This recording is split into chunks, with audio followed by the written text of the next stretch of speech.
Students, આજે આપણે બાકી રહેલા ઉદાહરણ કરશું અને તે છે ઉદાહરણ ત્રીજું. ઓકે, ચલો ઉદાહરણ 3 માં પણ મેં ક્વેશ્ચન બોર્ડ પર લખ્યો નથી, ફક્ત એની ફિગર જ ડ્રો કરી છે. ઓકે, ટેક્સ્ટ બુકમાં પણ આપણને ફિગર આપી દીધી છે. સો ક્વેશ્ચન આપણને આપ્યો છે કે બાજુમાં આકૃતિમાં બતાવેલ, બરાબર, એટલે કે બાજુની આકૃતિમાં બતાવેલ એક લાકડાનો રોકેટ એક નળાકાર ઉપર શંકુ મૂકી બનાવેલો છે. એટલે રોકેટનો આકાર કેવો છે? નળાકારની ઉપર શું મૂકેલું છે? શંકુ મૂકેલ છે અને એ શામાંથી બનાવેલો છે? લાકડાનું બનાવેલો છે. રોકેટની કુલ ઊંચાઈ આપી છે 26 સેન્ટીમીટર. આકૃતિમાં આપી દીધી છે પણ 26 સેન્ટીમીટર. જ્યારે શંકુની ઊંચાઈ આપી છે કેટલી? આપણને 6 સેન્ટીમીટર. એ પણ આપણે આકૃતિમાં બતાવી દીધી છે. શંકુના પાયાનો વ્યાસ આપણને આપેલો છે 5 સેન્ટીમીટર અને તે નીચે આપણે બતાવી દીધું છે. બરાબર, આ મોટું સર્કલ છે એ શાનું છે? શંકુના વર્તુળાકાર પાયો. એનો વ્યાસ આપેલો છે આપણને કેટલો? 5 સેન્ટીમીટર. અને નળાકાર ભાગનો વ્યાસ આપેલો છે કેટલો? 3 સેન્ટીમીટર. એ પણ આપણે આકૃતિમાં આપી દીધું છે. આ નળાકાર છે તે નાનું સર્કલ. બરાબર, અને આગળ શું કીધું છે આપણને? જો શંકુ આકાર ભાગને નારંગી રંગ કરવો હોય, બરાબર, એટલે શંકુ આકારના ભાગને આપણે કેવો કલર કરવાનો છે? નારંગી કલરનો. તો આપણે અહીં લખશું શંકુ આકારના ભાગને શાના વડે રંગવાનો છે? નારંગી. બરાબર, ઓરેન્જ કલરથી રંગવાનો છે. આગળ અને નળાકાર ભાગને કેવો રંગ કરવાનો છે? પીળો રંગ. એટલે આ જે પોર્શન છે એને આપણે પીળો કલર કરવાનો છે. ઓકે, તો શું કીધેલું છે? રંગ પ્રમાણે રોકેટના પ્રત્યેક ભાગનું ક્ષેત્રફળ શોધવાનું છે અને પાઈની વેલ્યુ આપણને લેવાની કીધી છે કેટલી? 3.14. ઓકે, રંગ પ્રમાણે એટલે આપણે નારંગી ભાગના ક્ષેત્રફળ અલગ શોધવાનું રહેશે. રંગ પ્રમાણે કીધું છે એ માટે. ઓકે, અને પીળા રંગના ભાગનું ક્ષેત્રફળ પણ આપણે અલગ શોધવાનું રહેશે. ઓકે, ચલો હવે સૌથી પહેલા તો આપણે, તમે જોઈ શકો, આ શંકુની ઊંચાઈ આપણને આપી દીધી છે આખી 6 સેન્ટીમીટર. આખી રોકેટની કુલ ઊંચાઈ આપી છે કેટલી? આપણને 26 સેન્ટીમીટર. પરંતુ તમે જોઈ શકો નળાકારની ઊંચાઈ આપણી પાસે નથી. તો નળાકારની ઊંચાઈ આપણને કેવી રીતે મળશે? કે આખી કુલ ઊંચાઈ છે રોકેટની, એમાંથી આપણે કેટલો પોર્શન બાદ કરવું પડશે? તો 6 આપણે બાદ કરવા પડશે. એટલે કે શંકુની ઊંચાઈ બાદ કરશું એટલે આપણને નળાકારની શું મળી જશે? ઊંચાઈ મળી જશે. ઓકે, ચલો તો હવે આપણે લખીએ નળાકાર ભાગ અને કયો ભાગ માટે લખશું આપણે? શંકુના ભાગ માટે. બરાબર, એટલે નળાકાર માટે અને શંકુ માટે એવું આપણે સોલ્યુશનમાં લખવું પડશે પહેલા. એટલે લખીએ નળાકાર માટે અને શંકુ માટે. ચલો આપણે કલર વાઇઝ કીધું છે એટલે એ રીતે લખશું. બરાબર, નળાકાર માટે આપણને કયો કલર કીધેલો છે? પીળો કલર. એટલે નળાકાર બ્રેકેટમાં પીળો રંગ ભાગ માટે અથવા તો પીળા રંગના ભાગ માટે. થઈ ગયું. અને બાજુમાં લખશું આપણે શંકુ. એમાં કયો કલર કરવાનો છે આપણે? નારંગી ભાગ માટે. થઈ ગયું આટલું. ચલો હવે નળાકારમાં આપણને આ આપી છે, તમે જોઈ શકો નળાકારનો શું આપેલો છે? વ્યાસ. કેટલો આપેલો છે? 3 સેન્ટીમીટર. આ નાનું જે સર્કલ છે તે. આમ પણ ઓબ્વિયસ વાત છે, તમે જો કે શંકુનો જે પાયો છે, બરાબર, એ શંકુની ત્રિજ્યા નળાકારની ત્રિજ્યા કરતા તમે જોઈ શકો આકૃતિમાં કેવી છે? મોટી છે. આટલી આ થવાની તમારી આ નળાકારની ત્રિજ્યા. બરાબર, અને શંકુની ત્રિજ્યા તમે જોઈ શકો એના કરતા કેવી છે? મોટી છે. દેખીતી જ વાત છે. તો એટલે આપણે લખીએ નળાકાર માટે વ્યાસ આપ્યો છે આપણને કેટલો? 3 સેન્ટીમીટર. બરાબર, માટે ત્રિજ્યા આપણને મળી જવાની કેટલી? 3/2 સેન્ટીમીટર. વ્યાસના અડધા. થઈ ગયું. ચલો હવે એ જ રીતે આપણે બાજુમાં શંકુનો વ્યાસ પણ આપેલો છે. અંદર ક્વેશ્ચનમાં આપણને બધું જ આપ્યું છે. બરાબર, આપણને આપી દીધું છે કે શંકુના પાયાનો વ્યાસ 5 સેન્ટીમીટર. એટલે આ બાજુ શંકુ બાજુ લખશું આપણે 5 સેન્ટીમીટર. ચાલો, એટલે ત્રિજ્યા r મળી જવાની કેટલી? 5/2 2 સેન્ટીમીટર મળી ગયું. ચલો હવે આપણે ઊંચાઈ લખશું. નળાકારની ઊંચાઈ આપણે 2 આર છે ને અલગ અલગ છે એટલે અહીં સોરી આપણે એકને R1 લઈએ અને બીજાને શું લઈએ R2 અથવા તો કેપિટલ R સ્મોલ r પણ લઈ શકો. ટેક્સ્ટબુકમાં તમને આપી દીધું છે R ડેશ અને R એ પણ લઈ શકો. આપણે શું લીધું છે R1 અને R2. ચાલો હવે આપણે એ રીતે ઊંચાઈને પણ શું લઈશું h1. ઓકે ચલો તો આપણી કુલ ઊંચાઈ કેટલી છે 26 સેન્ટીમીટર બરાબર. એમાંથી એટલે શું લખશું આપણે રોકેટની કુલ ઊંચાઈ માઇનસ શું કરશું શંકુની ઊંચાઈ. શંકુની ઊંચાઈ ચલો રોકેટની કુલ ઊંચાઈ છે 26 અને શંકુની ઊંચાઈ છે 6 એટલે કેટલી મળી ગઈ 20 સેન્ટીમીટર મળી ગયું આપણને. ચલો હવે આપણે શંકુની ઊંચાઈ આપી જ છે તેને શું લેવાનું આ આપણે શું લીધું h1 અને આ છે h2 બરાબર. શંકુ માટે શું લેવાનું h2 એની ઊંચાઈ આપણે આકૃતિમાં આપી જ છે કેટલી 6 સેન્ટીમીટર થઈ ગયું આટલું. ચાલો હવે આપણે તો ક્ષેત્રફળ શોધવાનું છે એટલે નળાકારની વક્ર સપાટીનું ક્ષેત્રફળનું સૂત્ર આપણું આવશે તો 2 પાઈ RH અને શંકુ માટે આવશે પાઈ RL. એટલે આપણે હજુ આમાં શું મેળવવું પડશે તિર્યક ઊંચાઈ L શોધવી પડશે અને એનું સૂત્ર આપણી પાસે ઓલરેડી છે એટલે હવે આપણે આ બાજુથી લખશું કે હવે શંકુ માટે L સ્ક્વેર ઇક્વલ ટુ સૂત્ર આવશે આપણું R square plus S square. ચલો R square plus S square ની જગ્યા પર આપણે શું લખી દેવાનું અહીંયા R2 સ્ક્વેર ને H2 સ્ક્વેર આટલો ફરક થઈ જશે. ઓકે ચલો હવે આપણે વેલ્યુ મૂકશું તો ચાલો R2 એટલે થશે અહીં 5/2 આખાનો વર્ગ પ્લસ થશે 6 નો વર્ગ. ચલો 5 ના અડધા થવાના 2.5 આખાનો વર્ગ અને 6 નો વર્ગ કેટલો થવાનો 36. હા ચલો આપણે અહીંયા જ પહેલા 6 નો વર્ગ લખશું પોઈન્ટમાં ફેરવ્યા છે એટલા માટે. ચલો હવે તમે જો 2.5 એટલે 25 ના છેદમાં શું થશે 10 એટલે 25 નો વર્ગ આવવાનો 625 ને નીચે 10 નો વર્ગ 100 એટલે 2 પોઈન્ટ કટ થશે કેટલા 6.25 એટલે કે 625 ના છેદમાં 6 થશે એટલા માટે. ઓકે ચલો અને 6 નો વર્ગ થવાનો 36. ચલો સરવાળો કરીએ તો 36 ને 6 થવાના 42 પોઈન્ટ શું મળી ગયું 25.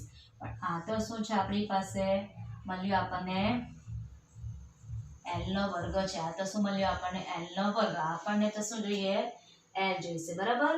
ચલો હવે એટલે L આપણે લખી દઈએ કે માટે L ઇક્વલ ટુ ચલો કઈ વાંધો નહીં પછી ગણતરી આપણે આ બાજુથી લખી દઈએ એટલે આપણને થોડીક સ્પેસ મળી જાય. ઓકે ચલો તો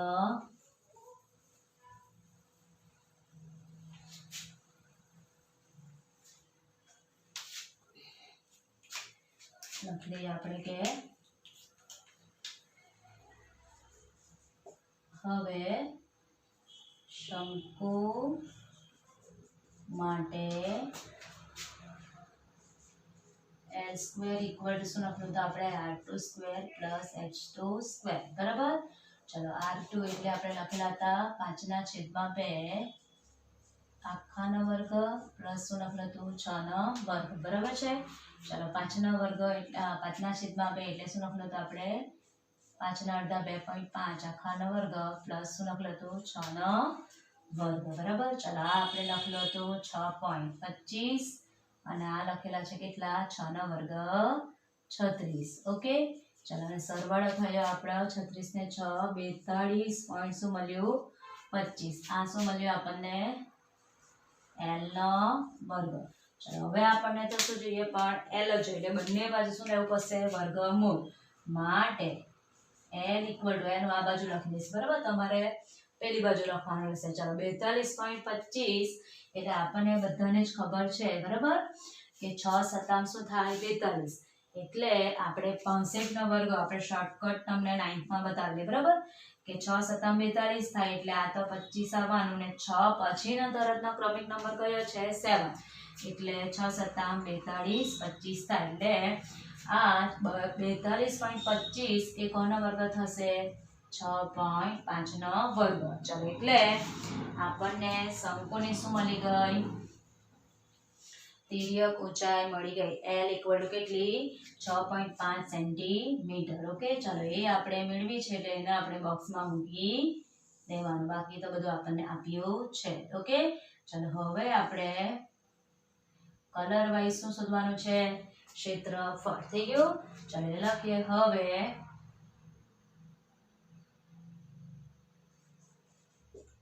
ચલો પહેલા આપણે શોધશું કયા નારંગી ભાગ એટલે કયો છે શંકુ ભાગ. એટલે લખીએ નારંગી રંગના ભાગનું ક્ષેત્રફળ. હવે નારંગી રંગના ભાગનું ક્ષેત્રફળ ઇક્વલ ટુ ચલો આપણે નીચેથી લખશું શું થશે તો નારંગીનો ભાગ એટલે સૌથી પહેલા આવશે શંકુની વક્ર સપાટીનું ક્ષેત્રફળ પ્લસ ચાલો હવે બરાબર ધ્યાન આપજો. તમે જોઈ શકો કે આ નળાકાર ભાગ કરતા શંકુનો વર્તુળાકાર એટલે પાયો કેવો છે મોટો એટલે આપણે આ ભાગને પણ શું કલર કરવા પડશે વધારે છે એટલા માટે. એટલે આખું આ તો રંગવાનું સાથે સાથે એનો જે તળિયું છે એ પણ રંગવું પડશે એટલે પ્લસ શું લખાશે શંકુના પાયાનું ક્ષેત્રફળ એટલે કે શંકુના આધારનું ક્ષેત્રફળ શંકુના આધારનું ક્ષેત્રફળ માઇનસ ચલો માઇનસ શું કરવું પડશે તો શંકુ આપણે આખું લીધું એટલે આ તો તમે જોઈ શકો કે આ ભાગ નળાકારનો શું નીકળી જશે એટલે માઇનસ આપણે શું કરવું પડશે આ જે રેડ કલર વાળો પોર્શન છે ને એ શું છે નળાકારના આપણે આધારનું શું છે ક્ષેત્રફળ છે એટલે કે નળાકારના પાયાનો નળાકારના આધારનું ક્ષેત્રફળ શું કરવું પડશે આપણે બાદ કરવું પડશે એટલે માઇનસ શું કરશો નળાકારના આધારનું ક્ષેત્રફળ.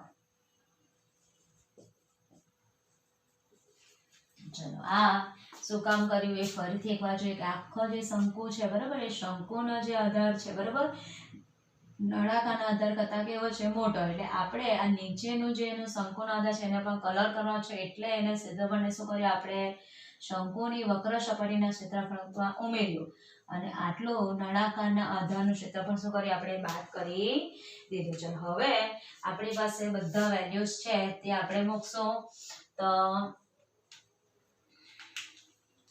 શંકુની વક્ર સપાટીનું ક્ષેત્રફળ પહેલા આપણે સૂત્ર મૂકી દઈએ કયો પાઈ આર એન બરાબર.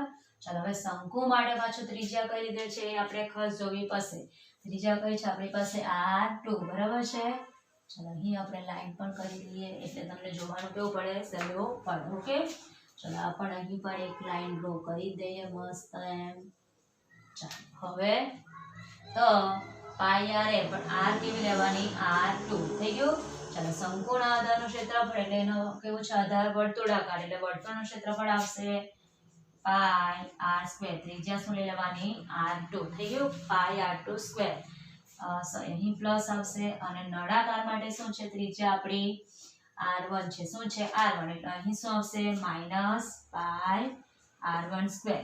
નળાકાર આધારનું ક્ષેત્રફળ પણ શું આવશે વર્તુળનું ક્ષેત્રફળ આવશે બરાબર એટલે એનું સૂત્ર પણ આવશે પાઈ આર સ્ક્વેર. ઓકે ચલો હવે તમે જોઈ શકો કે બધામાંથી પાઈ શું લઈ લેવાની કોમન અને પાઈ આપણને ક્વેશ્ચનમાં લેવા કીધી હતી કેટલી 3.14 એટલે 3.14 તમે 3 વખત લખો એના કરતાં બેટર વે કે શું કરવાનું કોમન લઈ લેવાનું બરાબર ને કારણ કે એ આપણને સાદરૂપમાં સહેલું પડશે. ચાલો જે બાકી રીતે લખશું અહીં શું બાકી રહ્યું R2n પ્લસ R2 નો વર્ગ માઇનસ શું બાકી રહ્યું R1 નો વર્ગ. ચાલો હવે આપણે બધા વેલ્યુ મૂકશું તો પાઈની વેલ્યુ આવશે 314/100.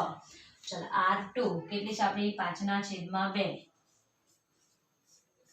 એલ આપણે કેટલી શોધી 6.5. ચલો 5.2 ને પણ આપણે શું લખી દઈએ 2.5 લખી દઈએ. એ આપણને કેવું પડશે સહેલું પડશે ગુણાકાર માટે. ઓકે ચલો અહીં પણ આપણે જરા લખી દઈએ એટલે કે 2.5 સેન્ટીમીટર થઈ ગયું. ચલો હવે r2 નો વર્ગ એટલે પાછું લખવાનું આપણે 2.5 નો વર્ગ ને r1 એટલે નળાકાર માટે કેટલી છે આપણી ત્રિજ્યા 3/2 એટલે 3/2 એટલે કેટલી થવાની 1.5. 3 ના અડધા કેટલા 1.5 આખાનો વર્ગ થઈ ગયું આટલું. ચલો હવે સાદુરૂપ આપશું તો 314/100 આપણે તેમના તેમ જ રવા દઈશું. ચલો 25 ગુણ્યા તમે 65 કરશો એટલે તમને મળશે 16.25. બરાબર મેં આગળથી કરી છે. તમારે ગુણાકાર કરવાનો છે અને પછી 2 પોઈન્ટ શું કરવા પડશે કટ કરવા પડશે. આટલી રીતે આવી રીતે સાદુરૂપ આપવાનું રહેશે. 25/10 અને 65/શું કરી દેવાનું 10 એટલે છેદમાં 100 આવશે એટલે પોઈન્ટ શું આવશે 25. ઓકે ચાલો એ આપણને સહેલું પડશે સાદુરૂપ આપવા માટે.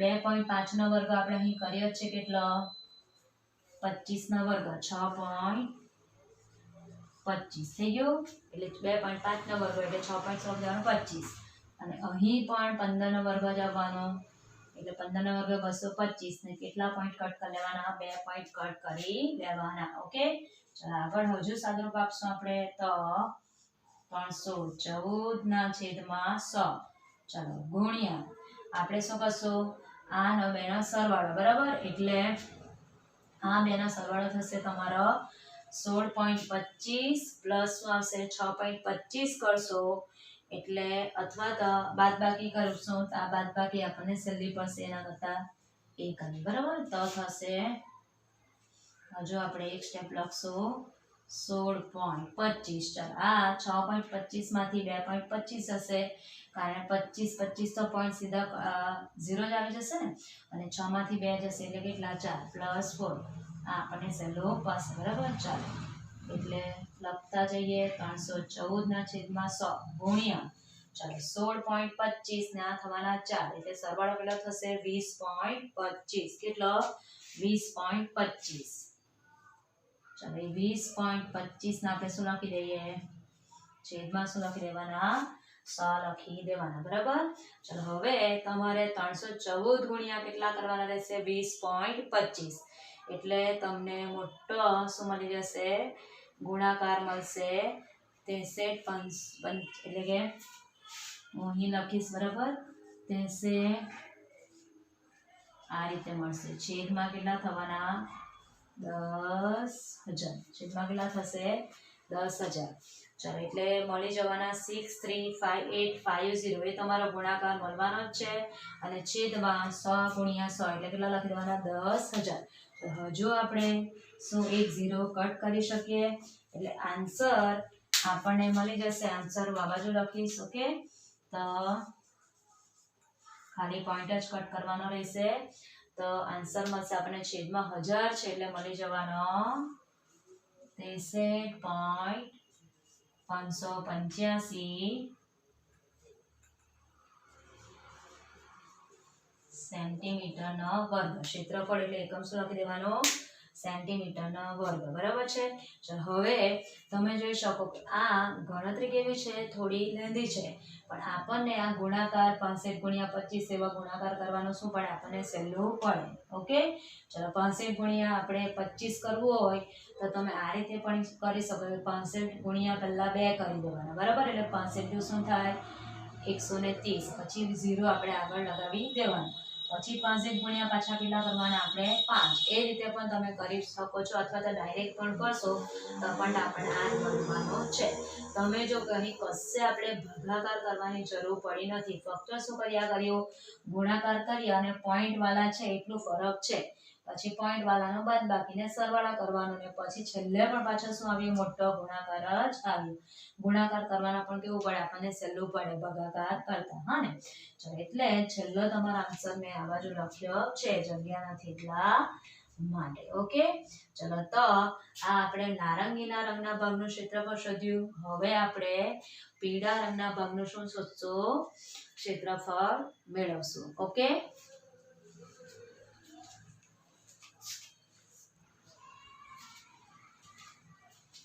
ચલો હવે આપણે પીળા રંગના ભાગનું શું મેળવવાનું છે? ક્ષેત્રફળ. એટલે લખશું કે હવે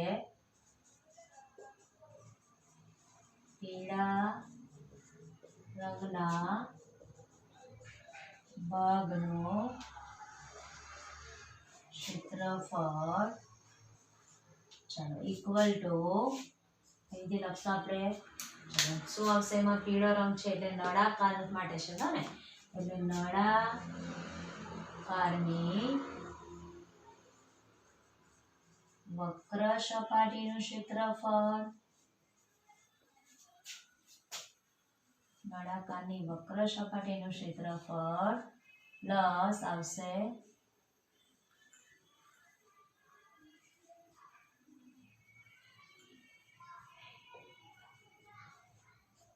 ચાલો શું આવશે? આપણે આખો નળાકારની વક્ર સપાટી ક્ષેત્રફળ પણ એમાંથી આટલો પોર્શન તો આપણે શામાં ગયેલો છે? શંકુ માટે ગયેલો છે. બરાબર, એ નળાકારની વક્ર સપાટી ક્ષેત્રફળ પ્લસ શું લખાશે? નળાકારના પાયાનું ક્ષેત્રફળ. ઓકે, એટલે આવશે અહીં નળાકારના પાયાનું ક્ષેત્રફળ. ચાલો નળાકારની વક્ર સપાટીનું ક્ષેત્રફળનું સૂત્ર આવશે 2πr/h.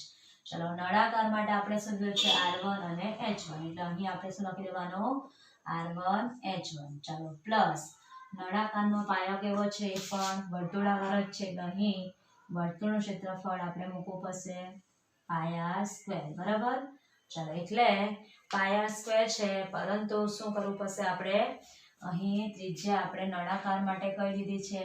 r1. એટલે શું લખાશે?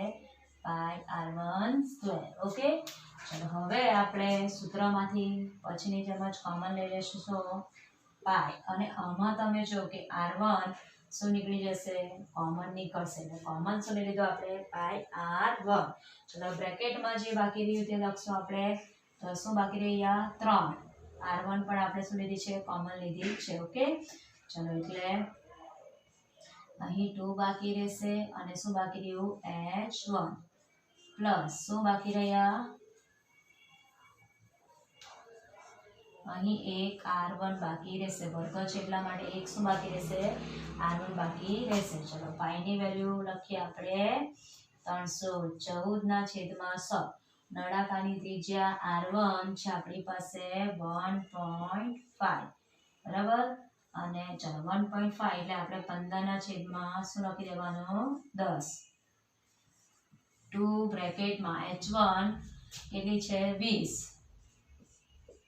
નળાકારની ઊંચાઈ અને નળાકારની ત્રિજ્યા ફરીથી લખવાની આપણે કેટલી? 1.5. ઓકે, ચલો હવે તમારે 314 ગુણ્યા શું કરવાના રહેશે? 15. અને 314 ગુણ્યા 15 કરશો એટલે તમને મળશે ચાલો આપણે ગુણાકાર કરી લઈએ એકવાર.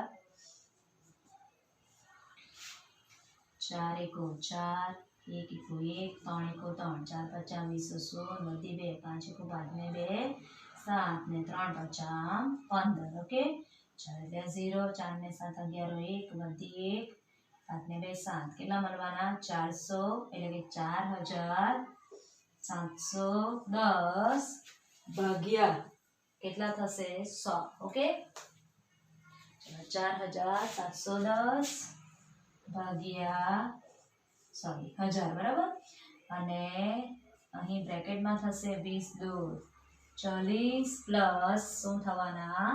1.5. ઓકે, ચલો 0 0 કટ થઈ ગયા એટલે શું મળ્યું? 471/100 ગુણ્યા ચલો આ થશે 40 ને 41.5 છે ને, 41.5 એટલે શું લખવાનું આપણે? 415/, શું આવશે? 10 થઈ ગયું. આને પણ આપણે પોઈન્ટ છે 0.5 એટલે સોરી 0.1 છે એટલે શું લખવાનું છેદમાં 10 લખી દીધા.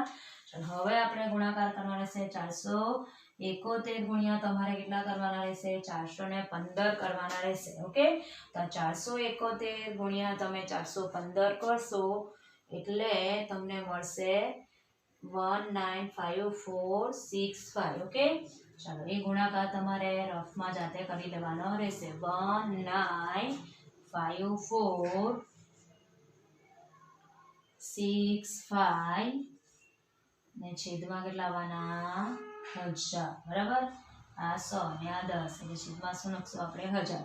ચલો હવે આપણે પોઈન્ટ કટ કરશું એટલે આપણો જવાબ આવી જવાનો 1000 છે એટલે શું લખાશે 195.400 ને શું મળશે આપણને 65 એકમ લખી દેવાનો સેન્ટીમીટરનો વર્ગ. બરાબર છે.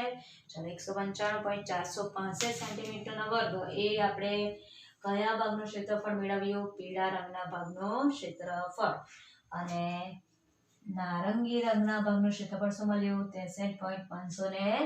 એટલે છેલ્લે લાસ્ટલી તમારા આન્સર આ રીતે લખવાનો રહેશે કે માટે નારંગી રંગના ભાગનું ક્ષેત્રફળ 63.585 સેન્ટીમીટર સ્ક્વેર અને પીળા રંગના ભાગનું ક્ષેત્રફળ 195.465 સેન્ટીમીટર સ્ક્વેર છે. એટલે લાંબા દાખલામાં છેલ્લે આન્સર તમારે જરૂરથી પૂરો કરવાનો રહેશે. ઓકે, ચલો હવે આપણે નેક્સ્ટ ક્વેશ્ચન જોઈશું.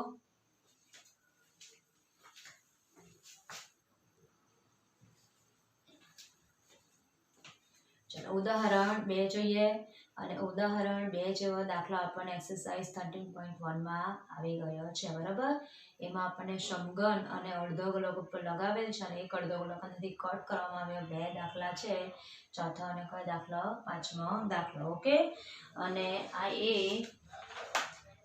ચોથો અને 5મો દાખલો બે આપણે ભેગા જ કરાવે છે અને આ ઉદાહરણ તમારા પાના નંબર કેટલા 211 પર તમને જોવા મળશે આકૃતિ સાથે. ઓકે, ચલો તો ક્વેશ્ચન આપણે જોઈએ કે બાજુની આકૃતિમાં બતાવેલ એક શોપીસ એ સમઘન અને અર્ધગોલકનો બનેલો છે. એટલે સમઘનની ઉપર શું અર્ધગોલક મૂકેલો છે એવો બનાવેલો છે.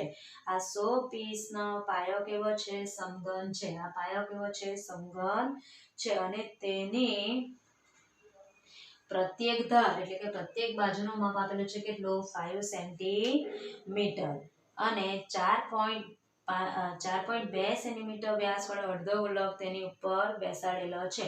એટલે અર્ધગોલકનો વ્યાસ પણ આપણને આપી દીધો છે કેટલો 4.2 સેન્ટીમીટર અને તો કીધું છે આપણને કે આ શોપીસનું કુલ પૃષ્ઠફળ શોધવાનું છે. આખા શોપીસનું શું મેળવવાનું છે આપણે કુલ પૃષ્ઠફળ શોધવાનું છે. ઓકે, ચલો તો આપણે સમઘન માટે આપણને આપેલું છે શું બાજુનું માપ. એની જ આપણે નીચે લખી દઈએ કે સમઘન માટે અથવા સમઘનની બાજુનું માપ એટલે શું લેવાનું આપણે એ કેટલું આપેલું છે 5 સેન્ટીમીટર. ચાલો અને અર્ધ ગોલકનો વ્યાસ કેટલો આપે છે આપણને 4.2 સેન્ટીમીટર. ચલો માટે ત્રિજ્યા r ઇક્વલ ટુ વ્યાસના શું થવાના અડધા એટલે 4.2 ના શું થવાના અડધા એટલે થશે 42. 4.2 એટલે 42 ના છેદમાં 10 ને આ ગુણ્યા 2. બરાબર છે. ચલો 21 દુ શું થશે 42 એટલે ત્રિજ્યા આપણને મળી ગઈ 21 ના છેદમાં 10 શું લખી દેવાનું સેન્ટીમીટર. ચાલો હવે આપણે શોપીસનું શું મેળવશું કુલ પૃષ્ઠફળ. માપો આપણી પાસે બધા જ મળી ગયા છે. ઓકે, બધા જ આપ્યા છે તો લખીએ હવે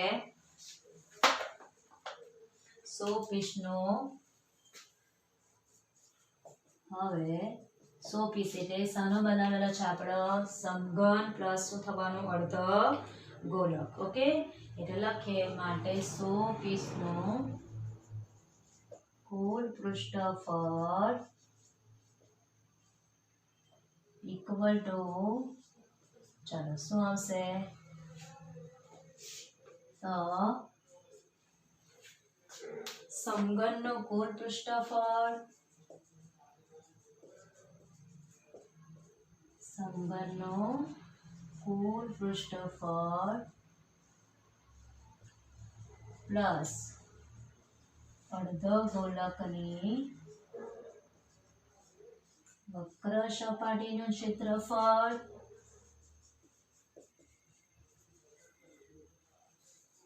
ચાલો હવે માઇનસ કરવું પડશે આપણે તો માઇનસ શું થશે અર્ધગોલક આ જે નીચેનો પાયો છે બરાબર વર્તુળાકાર એ આપણે જોઈ શકવાના નથી એટલે એ આ વર્તુળાકાર પાયાનું ક્ષેત્રફળ શું આપણે બાદ કરવું પડશે એટલે લખશું કે માઇનસ અર્ધગોલકના વર્તુળાકાર આધારનું ક્ષેત્રફળ માઇનસ અર્ધગોલકના વર્તુળાકાર આધારનું ક્ષેત્રફળ ઓકે ચલો આ વાત આપણે ખાસ યાદ રાખવાની રહેશે આગળના આપણે સુધીના દાખલામાં પણ સેમ આપણે આ જ રીતે શું ગણતરી કરી છે ઓકે ચલો તો લખીએ ઇક્વલ ટુ ચલો સમઘનનું કુલ પૃષ્ઠફળનું ક્ષેત્ર આવશે 6 ગુણ્યા બાજુનો વર્ગ એટલે 6l² અથવા તો 6a² એવું પણ તમે લખી શકો આપણે અહીં શું લીધું છે a એટલે શું લખી દેવાનું 6a² બરાબર ચલો હવે અર્ધગોલકની વક્ર સપાટીનું ક્ષેત્રફળ આવશે 2πr² અને એનો વર્તુળાકાર પાયો બરાબર એટલે કે આધાર છે તો એનું ક્ષેત્રફળ આપણે આવશે તો વર્તુળનું ક્ષેત્રફળ માઇનસ શું કરી દેવાનું πr² ઓકે તો લખીએ 6 સમઘનની બાજુ આપી છે આપણને કેટલી 5 એટલે અહીં થશે 5નો વર્ગ બરાબર ચલો પાઈ લેવાની છે આપણે 22/7 ઓકે અને r આપણે લેવાની 21/10 ઓકે ચલો એટલે 21/10 કેટલી વખત લખવું પડશે પણ 2 વખત વર્ગ છે એટલે ઓકે ચલો માઇનસ ફરીથી આપણે સોરી આપણે જરાક અહીંયા નાનું બનાવી શકીએ બરાબર તો એ આપણને જરાક સહેલું પડશે ચલો કઈ વાંધો નહીં ફરીથી આપણે લખી દઈએ તો શું થશે અહીં 2πr² છે ને આ શું છે -πr² આપણે આગળ પણ એ રીતે જ ગણતરી કરી છે એટલે એ રીતે લખશું અહીં પછી આપણે માપ મૂકશું તો થશે 2πr² માંથી એક πr² જતી રહેશે એટલે શું રહેવાનું +πr². હવે આપણું ગણતરી એકદમ કેવી થવાની નાની થઈ ગઈ એટલે લખશું તો હવે 6 ગુણ્યા સમઘનની બાજુનું માપ આપણને આપીશું કેટલો 5 એટલે અહીં થશે 5નો વર્ગ ચલો પાઈ લેવાની 22/7 અને ત્રિજ્યા થશે 21/10 કેટલી વખત લખીએ 2 વખત 21/10 ગુણ્યા શું લખવાનું 21/10 ચલો કેન્સલેશન થઈ જશે સીધું જ 7 તાલી 21 ચલો હવે આ થશે અહીં 6 ગુણ્યા 25 અને અહીંયા થશે 22 ગુણ્યા 3 ગુણ્યા 21/10 બરાબર છે ચલો હવે આપણે સાદુરૂપ આપશું તો 25 ટર્મ થશે 150 બરાબર 150 પ્લસ અહીં આપણે ગુણાકાર જ કરશું એટલે 22 તાલી 66 ગુણ્યા કેટલા કરવાના 21 ઓકે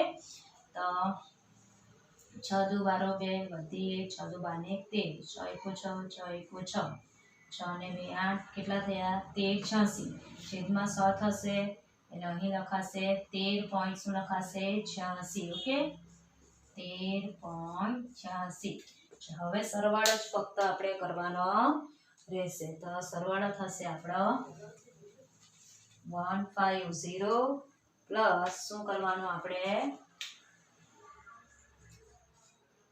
00 અને આ થશે 13.86 ચલો આ 86 તેમના તેમજ આ 3 આ 5 ને 6 અને આ થવાનો 1 એટલે શું મળી ગયો આપણને સરવાળો 163.86 એકમ શું લખશું આપણે સેન્ટીમીટરનો વર્ગ બરાબર છે ચલો હવે સેન્ટીમીટર શું આવશે સ્ક્વેર. આપણા દાખલાનો જવાબ આવી ગયો. બરાબર. ચાલો હવે તમે આપણે આગળ જે મુજબ વેલ્યુ મૂકેલા હતા એ રીતે દાખલો ગણશો તો પણ જવાબ તો આનો આ જ હશે, પણ થોડુંક સાદુરૂપનો પાઠ કેવો આપણા વખતે વધી જશે. એટલા માટે આપણે શું કરવાનું રહેશે, આવું આવે ત્યારે ખાસ યાદ રાખવાનું કે 2πr² - πr² આવે એટલે પહેલા સાદુરૂપ આપી દેવાનો πr². એટલે તમે જો કે ગણતરી આપણી કેટલી ઓછી થઈ ગઈ. ઓકે. ચલો નેક્સ્ટ ક્વેશ્ચન જોઈશું હવે.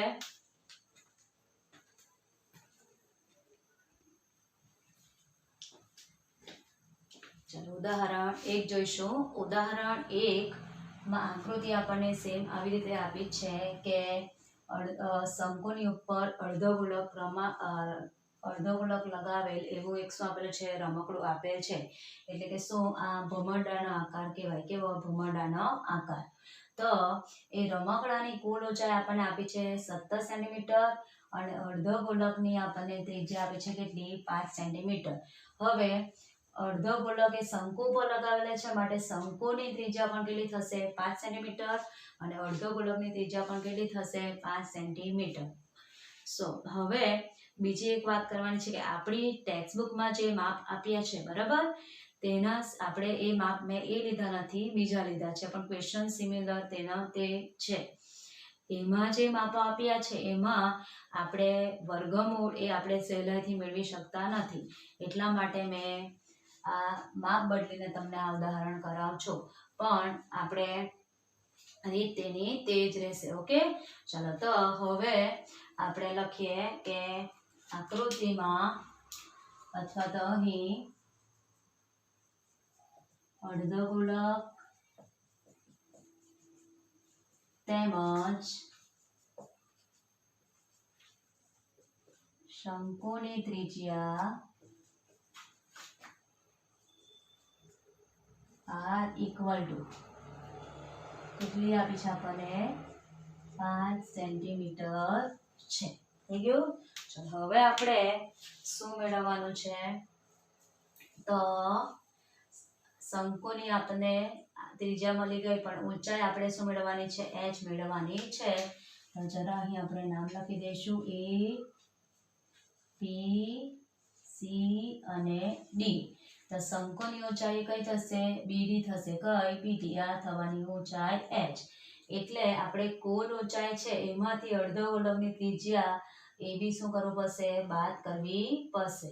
એટલે આપણને શંકુની શું મળી જશે? ઊંચાઈ મળશે. ઓકે. ચાલો લખીએ. અને શંકુની ઊંચાઈ h equal to રમકડાની કુલ ઊંચાઈ માઇનસ અડધો ગોળકની ત્રિજ્યા.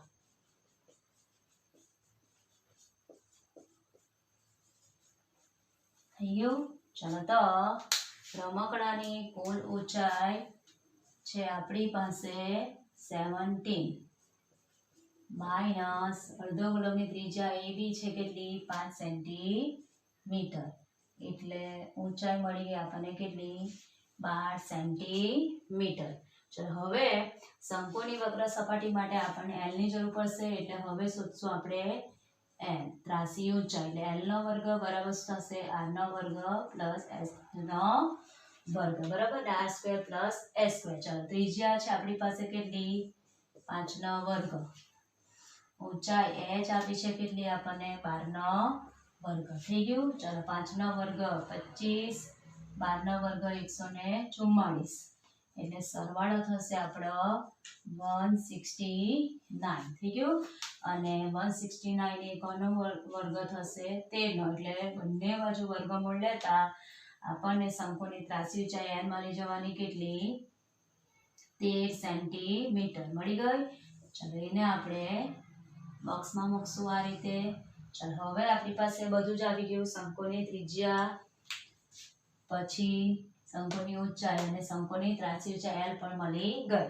એટલે હવે આપણે રમકડાનું શું મેળવવાનું છે? કુલ પૃષ્ઠફળ. એટલે હવે લખશું કે રમકડાનું કુલ પૃષ્ઠફળ ઇક્વલ ટુ રમકડાનો કુલ પૃષ્ઠફળ ઇક્વલ ટુ, ચાલો શું આવશે, અર્ધ ગોલકની અથવા તો પહેલા આપણે શંકુ લખીએ, શંકુની વક્ર સપાટીનું ક્ષેત્રફળ પ્લસ શું આવશે, અર્ધ ગોલકની વક્ર સપાટીનું ક્ષેત્રફળ, અર્ધ ગોલકની વક્ર સપાટીનું ક્ષેત્રફળ. ઓકે, ચાલો શંકુની વક્ર સપાટીનું ક્ષેત્રફળ નું સૂત્ર આવશે πr_l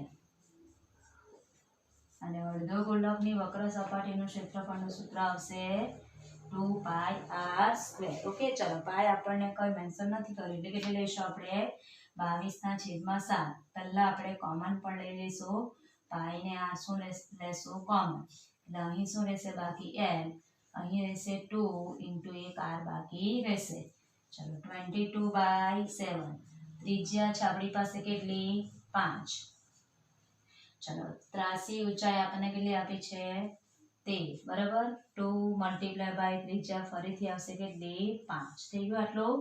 ચલો હવે સાદુરૂપ આપીએ, 22 × 5 ના છેદમાં શું આવશે 7, બ્રેકેટમાં થશે તો 5 × 10 ને 13 એટલે કેટલા થવાના 23. થઈ ગયું.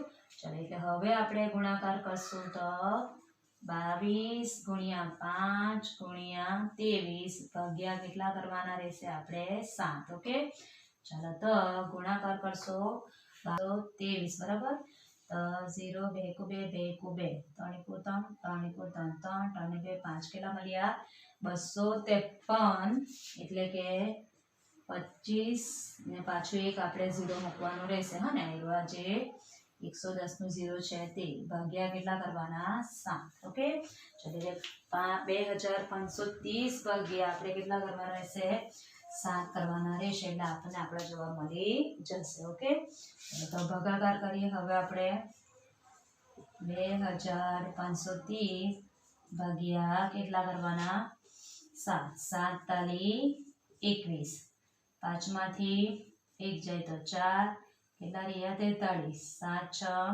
42, 3 માંથી 2 જશે તો 1 એટલે કેટલા 10, 7 1 7, 10 માંથી 7 જાય તો 3, ચલો 30 થશે એટલે અહીં પોઈન્ટ મૂકશું આપણે, 7 6 28, કેટલા બચ્યા 2, 20 થયા, એટલે આગળ હજુ ભાગ જશે તો 7 14, 7 તાલી 21 તો વધી જશે, એટલે જવાબ આપણે લખવાનો 361.42 સેન્ટીમીટરનો વર્ગ. આવી ગયો જવાબ આપણો. ચલો આટલું સહેલું છે. અને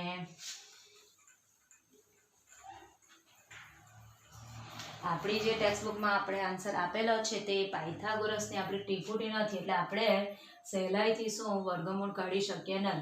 તો અમે આ દાખલામાં જોઈ શકો કે આપણી પાસે પાયથાગોરસની શું આવી ગઈ ત્રિપુટી 5 12 ને 13, એટલે મેજોરિટી અત્યાર સુધી બોર્ડની પરીક્ષામાં જેવા દાખલા આવ્યા છે એમાં તમને આવી પાયથાગોરસની શું ત્રિપુટી જ આપી દેવામાં આવે, જેથી કરીને આપણે જ્યારે એલ શોધવાનો આવશે તો સહેલાઈથી એનો આપણે વર્ગમૂળ મેળવી શકીએ. ઓકે, સો હવે આપણા 13મા ચેપ્ટરના બધા જ સમ્સ આપણે પૂરા કર્યા, સ્વાધ્યાય પણ બધા પૂરા, એટલે કે સ્વાધ્યાયના બધા સમ્સ પૂરા થઈ ગયા.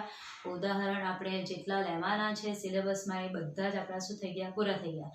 એટલે આપણું ચેપ્ટર આજે અહીં પૂરું થાય છે અને એના શોર્ટ ક્વેશ્ચન પણ આપણે કરવાના છે, તે આપણે પછીથી કરશું. પણ લાંબા દાખલા આપણા અહીં બધા પૂરા થઈ ગયા. ઓકે, સો હવે આપણે બધા નેક્સ્ટ વિડીયોમાં મળશું. Bye bye and thank you everyone.